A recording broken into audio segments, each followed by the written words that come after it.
Hi friends, சிற்றுமழை சுடரை serial இனி வரப்போகிற எபிசோட்ஸ்க்கான ப்ரோமோ தான் அந்த வீடியோவில் பார்க்க போகிறோம். அடுத்தடுத்த சுவாரஸ்யங்களை தெரிஞ்சுக்க வீடியோவை ஸ்கிப் பண்ணாமல் கடைசி வரைக்கும் பாருங்கள்.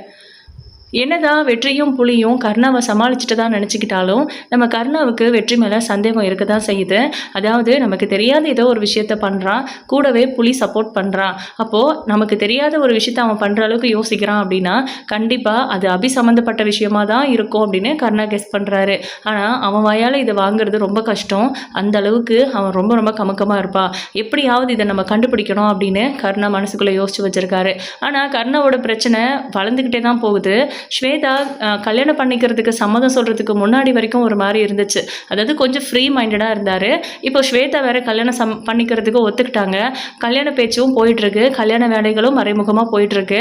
அந்த மாதிரி நடந்துட்டு இருக்கும்போது இப்போ ஏதாவது கர்ணா மேலே ஒரு சின்ன குற்றம் அப்படின்னு வந்துச்சுன்னா கூட ஸ்வேதா மனசு மாறிடுவாங்க. கண்டிப்பாக கர்ணாவை கல்யாணம் பண்ணிக்கிறதுக்கு சம்மதிக்க மாட்டாங்க. அதாவது பார்வதி ஸ்வேதா மேலே கர்ணா ஆசைப்படுறாரு அப்படிங்கிறதுனால தான் கோவப்பட்டு கர்ணா கிட்ட சண்டை போட்டாங்க. அப்படி சண்டை போடும்போது இவர் இதுக்கு மேலே இவ்வளோ உயிரோட வைக்கக்கூடாது அப்படின்னு சொல்லிட்டு ஸ்வேதா மேலே இருக்கிற ஆசைனால தன்னோட ஒய்ஃபவே குழந்தைய பற்றி கூட யோசிக்காமல் கொண்டுட்டாரு கர்ணா.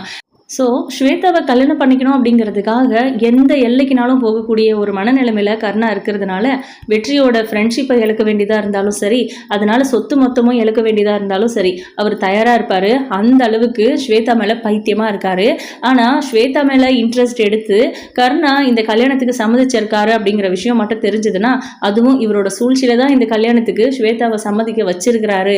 அவங்களா சம்மதிக்கலை, நடந்த எதுவும் தானாக நடக்கலை, ஸ்வேதாவோட கண்ணில் படுற மாதிரி நிறைய விஷயங்களை அவங்க மனசை மாத்துறதுக்காக பண்ணியிருக்காங்க அப்படிங்கிற மாதிரி ஸ்வேதா கண்டுபிடிச்சிட்டாங்க அப்படின்னா கர்ணாவோட கதை அவ்வளவுதான். பார்வதி மாதிரிலாம் ஸ்வேதா அவ்வளோ ஏமாலியாக இருக்க மாட்டாங்க. அவங்களோட கேரக்டரே வேற மாதிரி. அவங்க அக்காவை கொலை பண்ணது கர்ணா தான் அப்படின்னு தெரிஞ்சதுனால முடிஞ்சது. கர்ணாவோட தலையெழுத்தவே அப்படியே மாற்றி விட்டுருவாங்க ஸ்வேதா. இந்த பக்கம் நம்ம வெற்றி கர்ணாவுக்கு சந்தேகம் வந்திருக்குமோ அப்படின்னு புலிகிட்ட பேசும்போது அவருக்கு டவுட் வந்திருந்தா எப்படி பேசியிருப்பாருன்னு தெரியாது அவனுக்கு. அவருக்கெல்லாம் டவுட் வந்திருக்காதுடா, விடு அப்படின்னு புலி அவங்கள சமாதானப்படுத்துறாங்க. இல்லை, கர்ணாவை பற்றி எனக்கு நல்லா தெரியும். ஒரு விஷயத்த துருவி துருவி கேட்குறான் அப்படின்னா அதில் ஏதோ தெரிஞ்சுக்கணும்னு நினைக்கிறான்னு தான் நம்ம புரிஞ்சுக்கணும். ஆனால் அவன் கேட்காம இருக்கான் அப்படின்னா அவனுக்கு சந்தேகம் இருக்குன்னு அர்த்தம். அந்த சந்தேகத்தை நம்ம வளர விட்டோம்னா பெரிய பிரச்சனையில் கொண்டு போய் முடியும். அதனால கொஞ்ச நாளைக்கு நம்ம சுடர் விஷயத்தை கொஞ்சம் தள்ளி வைக்கணும். இல்லாட்டினா என்னால் சுடருக்குமே ஆபத்து வரும். அபி எதனால் பயந்து போய் என்கிட்ட விடாமல் இருக்காளோ அதே பயம்தான் இப்போ எனக்கு வந்துருச்சு அப்படின்னு சொல்கிறாங்க. அபி பண்ணால் தப்பு, நீ பண்ணால் சரி, அப்படி தானே அப்படின்னு நம்ம புலி கேட்குறாரு. அப்படி இல்லைடா, அவளை பொறுத்த வரைக்கும் அவள் பார்வதி அக்காவை கொலை பண்ணியிருக்கா. அதை நினச்சி கர்ணா குழந்தை ஏதாவது பண்ணிடுவானோ அப்படின்னு அவள் பயப்படுவா. கரெக்டு தானே? பட் என்னை பொறுத்த வரைக்கும் அப்படி இல்லை. நீ சொன்னல கர்ணா என் குழந்தைய ஏற்றுப்பான்னு நான் நினச்சேன். ஆனால் நீ சொன்ன அந்த குழந்தைய அபியோட குழந்தையா தான் கர்ணா பார்ப்பான் அப்படின்ட்டு. அதுதான் நான் கொஞ்சம் நெருடலாக இருக்குது. இல்லைன்னா நேராக போய் கர்ணா கிட்ட சொல்லிடுவேன் அப்படின்றாங்க. அந்த தப்பை மட்டும் எப்போவுமே பண்ணிடாத வெற்றி அப்படின்னு புலி சொல்லிட்டு இருக்காரு. இந்த பக்கம் நம்ம சண்முகம் சுடரையும் தருணையும் சாப்பிட சொல்கிறாங்க. தியாவுக்கு சாப்பாடு கொடுத்துட்டியா அப்படின்னு கேட்டதுக்கு அவளுக்கு உடம்பு சரியில்லாமல் இருக்குல்ல, அதனால சாப்பிட மாட்டேங்கிறா, நான் கஞ்சி கொடுத்தேன் குடிக்க மாட்டேங்கிறா அப்படின்னு சொல்கிறாங்க. சரி, நான் ஃப்ரூட்ஸ் கட் பண்ணி வச்சுருக்கேன், அதை போய் கொடுத்துட்டு வரேன் அப்படின்னு எந்திரிச்சு போகும்போது சரளா இரு, இவங்க ரெண்டு பேரையும் சாப்பிட வை, நான் போய் அவளுக்கு ஊட்டிட்டு வரேன் அப்படின்னு போகிறாங்க. இப்போ என்ன ரெண்டு பேரும் திருட்டு வேலை பண்ணிட்டு இப்போ ஒன்றுமே தெரியாத மாதிரி உட்காந்துட்டு இருக்கீங்களா அப்படின்னு திட்டுறாங்க. ஆனால் நம்ம தருண் கூட கொஞ்சம் சமாதானம் ஆகுறாரு. சுடர் ரொம்ப டல்லாகவே இருக்காங்க. இப்போ என்ன, நீ நினச்ச மாதிரி உன் அம்மா கிட்ட பேசிட்டு வந்துட்ட, அப்புறம் என்ன ஃபோன்லேயோ நேர்லேயோ பேசிட்டல, அப்புறம் எதுக்கு முகத்தை அப்படி வச்சிருக்கிற? நாளைக்கு ஸ்கூலுக்கு போனால் இங்கே ஸ்கூலில் விட மாட்டாங்க. உனக்காக எவ்வளோ கஷ்டப்பட்டு அந்த ஃபீஸை ரெடி பண்ணி உங்கள் மாமா கட்டிட்டு இருக்காரு, அதெல்லாம் நீ பார்த்துட்டு தானே இருக்க, கொஞ்சமாவது மனசாட்சி இருந்தால் உன்னால் இப்படியெல்லாம் நடந்துக்க முடியுமா அப்படின்னு கேட்குறாங்க. அத்தை, நான் வேணும்னு எதையும் பண்ணலை அப்படின்னு. நீ வேணும்னு பண்ணேன்னா நான் சொன்னேன், ஆனால் புரிஞ்சுக்க வேண்டாமா? இவ்வளோ கஷ்டப்பட்டு நமக்கு ஃபீஸ் ரெடி பண்ணி கட்டுறாங்க மாமா, அவருக்கு கூட தெரியாமல் இவ்வளோ பெரிய தப்பு பண்ணுறோமே, அதுவும் தருணை கூட்டிகிட்டு போகிறோமே, இதனால் தருணுக்கு ஏதாவது ஆபத்து வந்தால் அவங்கள தானே பாதிக்கும். நீங்கள் நன்றியோடு எங்களுக்கு இல்லாட்டினாலும் பரவாயில்ல, எங்களுக்கு கெட்டது எதுவும் பண்ணாமல் இருக்கலாம்ல அப்படின்னு அழுகுறாங்க. அத்தை ப்ளீஸ் அத்தை அழாதீங்க, இனிமேல் இந்த மாதிரிலாம் நான் எதுவுமே பண்ண மாட்டேன். ஒருவேளை நான் ஏதாவது தப்பு பண்ணேன் அப்படின்னா கூட தருணை இதில் மிங்கிள் பண்ண மாட்டேன் அப்படிங்கிற மாதிரி சொல்கிறாங்க. சூப்பராக இருக்குது சுடர் அப்படின்ட்டு நம்ம சண்முகம் வராரு. மாமா அப்படின்னு பதறாங்க. பாருங்க நான் என்ன கேட்குறேன், அவள் என்ன சொல்கிறான்னு அப்படின்ட்டு. நீ தருண் மேலே இருக்கிற அக்கறையில் பேசுகிறேன்னு அவளுக்கு தெரிஞ்சிருக்கு, அதனால தான் அவள் அப்படி பதில் சொல்கிறா. சுடர் இருந்தாலுமே நீ இப்படி சொல்லக்கூடாது, அப்போது நீ தப்பு பண்ணுவேன்னு சொல்ல வரியா அப்படின்னு. நான் தப்பு பண்ணுறனோ இல்லையோ மாமா, நான் தப்பு பண்ணக்கூடாதுன்னு தான் நினைக்கிறேன். தப்பி தவறி ஏதாவது நான் தப்பில் மாட்டிக்கிட்டா கூட அது அதில் தருணோட இன்வால்மெண்ட் இருக்காது, என் கூட சேர்ந்து தருண் மாட்டிக்க மாட்டான், நீங்கள் அதனால் தருணை பற்றி யோசிக்காதீங்க, இனிமேல் நான் எந்த விஷயத்துலையும் தருண் கிட்ட ஷேர் பண்ணுறதோ நான் என்னோட ஃபீலிங்ஸை ஷேர் பண்ணுறதெல்லாம் எதுவுமே பண்ண மாட்டேன் அப்படின்னு சொல்கிறாங்க. என்ன சுடர் இப்படி பேசுகிற அப்படின்றாங்க சண்முகம். ஆமாம் மாமா, என்னால் தானே தருணை அத்தை அடிச்சுட்டாங்க, தருண் எனக்கு ஹெல்ப் பண்ண போய் தானே இவ்வளோ பெரிய பிரச்சனையாச்சு, இனிமேல் இந்த மாதிரி ஒரு தப்பை நான் பண்ணவும் மாட்டேன், தப்பி தவறி ஏதாவது எனக்கு சந்தர்ப்ப சூழ்நிலையினால நடந்துச்சுன்னா கூட நானே அன்னைக்கு வந்து தியா என்ன தானே சொன்னா, நான் தான் அந்த ரூமில் அவளை போட்டு அடிச்சிட்டேன் அப்படின்னு, அந்த மாதிரி ஏதாவது தப்பு நடந்தால் கூட நான் தருணை இதில் இன்வால்வ் பண்ண மாட்டேன் அப்படிங்கிற மாதிரிலாம் சொல்கிறாங்க. சும்மா பெரிய மனுஷன் மாதிரிலாம் பேசாத, சாப்பிடு அப்படின்றாங்க. இல்லத்த எனக்கு பசிக்கலை அப்படின்றாங்க. என்ன சுடர் பசிக்கலைன்னு சொன்னால் எப்படி, காலையில் இங்கே சாப்பிட்டுட்டு போனது மதியம் நீ சாப்பிட்ருக்க மாட்டேன், எனக்கு நல்லாவே தெரியும், இப்போ சாப்பிடு அப்படின்றாங்க. இல்லை நிஜமாவே எனக்கு பசிக்கல, தயவு செஞ்சு என்னை விட்டுடுங்க அப்படின்னு சொல்லி பயங்கரமாக வந்து பிடிவாதம் பிடிக்கிறாங்க. இந்த பிடிவாதம் தானே உங்ககிட்ட இல்லாமல் இருந்துச்சு, குழந்தைங்க அப்படின்னாலே சின்ன சின்ன விஷயங்களுக்கெல்லாம் பிடிவாதம் பிடிப்பாங்க, அதை நிறைவேற்ற முடியாமல் பெற்றவங்க ரொம்ப அல்லோலப்படுவாங்க. ஆனால் நீ அந்த மாதிரி இல்லை, சொல்கிறத புரிஞ்சுக்கிற, ரொம்ப மெச்சூர்டாக நடந்துக்கிற அப்படின்னு உன்னை நான் பெருமையாக நினச்சிக்கிட்டு இருந்தேன். நீ என்னடனா இந்த மாதிரி சின்ன விஷயத்துக்கு என்கிட்ட முரண்டு பிடிச்சிக்கிட்டு சாப்பிட மாட்டேன்னு சொல்கிற, என்னை கஷ்டப்படுத்துகிற நீ ரொம்ப அப்படின்றாங்க. அச்சச்சோ மாமா, நான் உங்களை கஷ்டப்படுத்தணும்னு நினைக்கல, எனக்கு சாப்பிட தோணலை, அதான் நான் நாளைக்கு சாப்பிட்றேனே அப்படின்றாங்க. சுடர் உன் மனசில் என்ன இருக்குது, எதுவாக இருந்தாலும் மாமா கிட்ட சொல்லுன்னு இப்போ தானே மாமா சொன்னேன், என்னோட வருத்தமோ சந்தோஷமோ கஷ்டமோ துக்கமோ எதுவாக இருந்தாலும் நான் யார்கிட்டையும் இனிமேல் ஷேர் பண்ண மாட்டேன், அப்படி ஷேர் பண்ணுறதுனால தானே தருண் எனக்கு ஹெல்ப் பண்ண போய் இப்படி ஒரு பிரச்சனை வந்துச்சு, தருண் மட்டும் இல்லை வேறு யாருமே என்னால் பிரச்சனையில் மாட்டிக்க வேண்டாம், அதில் மட்டும் நான் தெளிவாக இருக்கேன் மாமா, இதில் நான் உங்கள் மேலே கோச்சிக்கிட்டேன், நான் ஏதோ நீங்கள் என்னை திட்டிட்டீங்க என் மேலே கோவமாக இருக்கீங்க அப்படிங்கிறதுக்காக நான் பிடிவாதம் பிடிக்கிறேன்லாம் நீங்கள் நினச்சிக்காதீங்க, நிஜமாவே இந்த விஷயம் நான் என் அம்முக்கிட்ட கற்றுக்கிட்டேன் அப்படின்றாங்க. எது நீ உன் அம்முக்கிட்ட கற்றுக்கிட்டது அப்படின்னு கோவப்படுறாங்க சரளா. இல்லை நான் யாருக்குமே தொந்தரவாக இருக்கக்கூடாதுன்னு நினைக்கிறேன் அப்படின்னு, நீ எங்களுக்கெல்லாம் தொந்தரவாக இருக்கக்கூடாதுன்னு நினச்சா உன் அம்மா இருக்கிற இடத்துக்கே போகணும் இல்லையா, உன் அம்மா கிட்ட உன் அப்பா எங்கே இருக்கான்னு கேட்டு அவன்கிட்ட போகணும், இங்கே இருந்துக்கிட்டு எங்களுக்கு தொந்தரவாக இருக்க மாட்டேன்னு சொன்னால் என்னடி அர்த்தம், யார்கிட்ட ட்ராமா பண்ணுற அப்படின்னு சரளா அப்படின்னு சண்முகம் கத்துறாரு. பின்னனுங்க பெரிய மனுஷன் மாதிரி பதில் சொல்கிறான் என்கிட்ட, அதுக்கு நான் திருப்பி பதில் சொன்னால் இப்படி தான் இருக்கும், சொல்லி வைங்க அவகிட்ட, ஒழுங்காக சாப்பிட்டுட்டு போய் தூங்க சொல்லுங்க அப்படின்றாங்க. இல்லத்த எனக்கு சாப்பாடு வேண்டாம் அப்படின்னு சொல்லி போயிட்டு அந்த கதவுக்கு வெளியே உட்காந்துக்கிறாங்க. பார்த்தீங்களா எவ்வளோ திமிருன்னு அப்படின்னு. இன்னைக்கு அவள் எவ்வளோ ரிஸ்க் எடுத்து அவங்க அம்மாவை பார்க்கறதுக்காக போயிருக்கா, என்ன இருந்தாலும் பிள்ளைங்களுக்கு அம்மா மேலே தனி பாசம் இருக்க தான் செய்யும், அது உன்னாலையும் புரிஞ்சுக்க முடியும் என்னாலையும் புரிஞ்சுக்க முடியும். என்னமோ அவள் செலக்ட் பண்ண அந்த பாதை தான் ரொம்ப தப்பு. தருண் இந்த மாதிரி விஷயங்களில் சுடர் இனிமே முடிவெடுத்தாலும் கூட நீ அவளை என்கரேஜ் பண்ணக்கூடாது, அவள் சின்ன பொண்ணு, அவளுக்கு தெரியாது, நீ வளர்ந்தவள, உனக்கு இதெல்லாம் புரிஞ்சிருந்துருக்கணும், தயவு செஞ்சு அவளை நல்வழியில் கொண்டு போ சரியா அப்படின்றாங்க. சரிங்கப்பா அப்படின்னு சொல்லி தருண் சாப்பிட ஆரம்பிக்கிறாரு. அப்பா சுடர் பாவம் அப்படின்னு, அவளால் சாப்பிட முடியாது, இவ்வளோ ரிஸ்க் எடுத்தும் அவங்க அம்மாவை பார்க்க முடியல, அந்த வருத்தம் அவளுக்கு இருக்க தான் செய்யும், பசிச்சா சாப்பிடுவா அப்படின்றாங்க. அவளுக்கு மதியமே பசி எடுத்ததுன்னு சொன்னான், ஆனால் அவள் தான் சாப்பிடவே இல்லை, எங்களுக்கு கடைக்கு போய் சாப்பிடவும் தெரியல, இருந்த ஸ்நாக்ஸும் தீர்ந்து போச்சு, அம்மாவை பார்த்துட்டு அப்புறமா சாப்பிடலாம் அப்படின்னு அவள் சொன்னான். அங்கே போனால் கலவரமே ஆயிடுச்சு, இப்போ வீட்டுக்கு வந்ததுக்கு அப்புறமும் இன்னும் சாப்பிடாம இருக்கா, எப்படிப்பா பசிக்காமல் இருக்கும், எனக்கு பசிக்கிறப்போ அவளுக்கும் பசிக்கும் தானே அப்படின்னு. விடுடா, மனசில் வருத்தம் இருக்கும்போது பசி எடுக்காது அப்படின்னு சரளா சொல்கிறாங்க. அவளை கொஞ்சம் ரெக்வஸ்ட் பண்ணி சாப்பிட வைக்கலாமா அப்படின்னு கேட்குறாங்க தருண். அவகிட்ட நீ போய் கேட்டாலும் வேண்டான்னு தான் சொல்லுவா, என்னவோ பண்ணிக்கோங்க அப்படின்னு சரளா போயிடுறாங்க. சண்முகம் கொஞ்ச நேரம் யோசிக்கிறாரு. அதுக்கப்புறம் சுடர் நீ சாப்பிடலன்னா பரவாயில்ல, உனக்கு பசிக்கும் போது சாப்பிட்டுக்கோ, கிச்சனில் தான் சாப்பாடு இருக்குது சரியா, ஆனால் தயவு செஞ்சு அமைதியாக வந்து படு அப்படின்னு சொல்லி கூப்பிடுறாங்க. சரிங்க மாமா அப்படின்னு உள்ளே வந்து படுக்கிறாங்க. அதுக்கப்புறம் சண்முகம் கதவை சாத்திடுறாரு. இங்கே நம்ம வெற்றிக்கு வேற சுடர் ஞாபகமாகவே இருக்குது. நாளைக்கு சுடரை ஸ்கூலில் சேர்த்திக்குவாங்களா இல்லையான்னு தெரியலையே அப்படின்னு யோசிச்சுட்டு இருக்காரு. இல்லாட்டினா வேற ஏதாவது ஸ்கூலுக்கு மாற்றிடுவாங்களோ, டிசி கொடுத்துருவாங்களோ அப்படின்னு புலம்பிக்கிட்டு இருக்காரு. அப்போ புலிக்கு கால் பண்ணி நான் உன்னை பார்க்கணுண்டா அப்படின்றாங்க. என்னடா இந்த நேரத்தில் என்னை பார்க்கணுன்னு சொல்கிறேன், ஏற்கனவே கர்ணாவுக்கு வேற சந்தேகம் வந்துருச்சுன்னு சொன்னியே அப்படின்றாங்க. இல்லைடா நாளைக்கு சுடரை ஸ்கூலில் சேர்த்துப்பாங்களா இல்லையான்னு தெரியல, நம்ம போயிட்டு பேசாமல் அந்த மேடம் கிட்ட பேசுவோமா அப்படின்ட்டு. இல்லைடா நம்ம பேச வேண்டாம், முதல்ல நாளைக்கு என்ன நடக்குதுன்னு பார்ப்போம், அதுக்கப்புறம் வேணா இந்த விஷயத்தை பற்றி நம்ம அவங்க கிட்ட பேசலாம் அப்படின்றாங்க. சரிடா அப்படின்ட்டு அவங்களும் ஃபோனை வச்சிடுறாங்க. சண்முகம் தூங்காமல் புரண்டு படுத்துட்டு இருக்காரு. சுடருமே தூங்கலை, எந்திரிச்சு உட்காந்துட்டு இருக்காங்க. இப்போ சண்முகம் சரளாவை எழுப்பி நாளைக்கு பிள்ளைங்களை ஸ்கூலில் சேர்த்துப்பாங்களா இல்லையான்னு தெரியல, டிசி கொடுக்குறேன்னு சொல்லுவாங்க, இவங்க 2 பேர் பண்ண தப்புனால தியாவும் பாதிக்கப்படுவாள்ல அப்படின்றாங்க.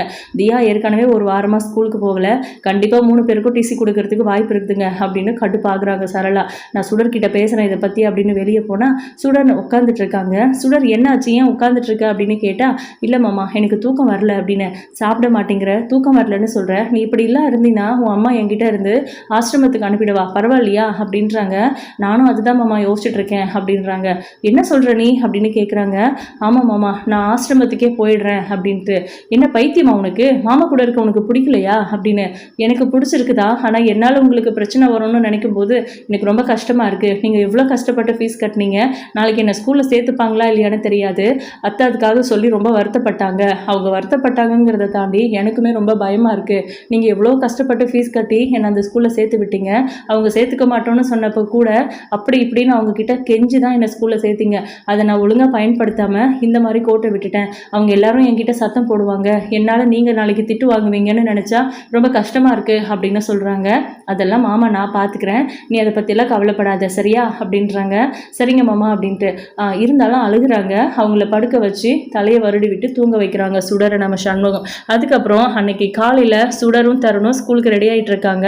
தியா வரலையா இன்றைக்கும் அப்படின்னு தருண் கேட்கும்போது, அவளுக்கு இன்றைக்கி தான் நாங்கள் ஹாஸ்பிட்டலுக்கு போகலான்னு இருக்கோம், நீங்கள் இவங்களை ஸ்கூலில் சொல்லி விட்டுட்டு வாங்க, நான் ரெடியாக இருக்கேன், தியாவை ஹாஸ்பிட்டலுக்கு கூப்பிட்டு போகலாம் அப்படின்றாங்க. சரி ஓகே அப்படின்னு சொல்லிட்டு 2 பேரையும் கிளம்ப சொல்ல சுடர் ஒரு மாதிரி பயப்படுறாங்க. மாமா இங்கேருந்தே அவங்களுக்கு ஃபோன் பண்ணி பேசலாம், அதுக்கப்புறம் வேணும்னா நம்ம ஸ்கூலுக்கு போகிறத பற்றி யோசிக்கலாம் அப்படின்னு சொல்கிறாங்க. அந்த நேரம் பார்த்து கரெக்டாக நர்மதா மேம் கிட்டேருந்து ஃபோன் கால் வருது. உங்களுக்கு மெசேஜ் பண்ண நீங்கள் பார்க்கல, ஆக்சுவலாக இன்றைக்கி ஸ்கூல் லீவு, லோக்கல் லீவு அப்படின்னு சொல்கிறாங்க.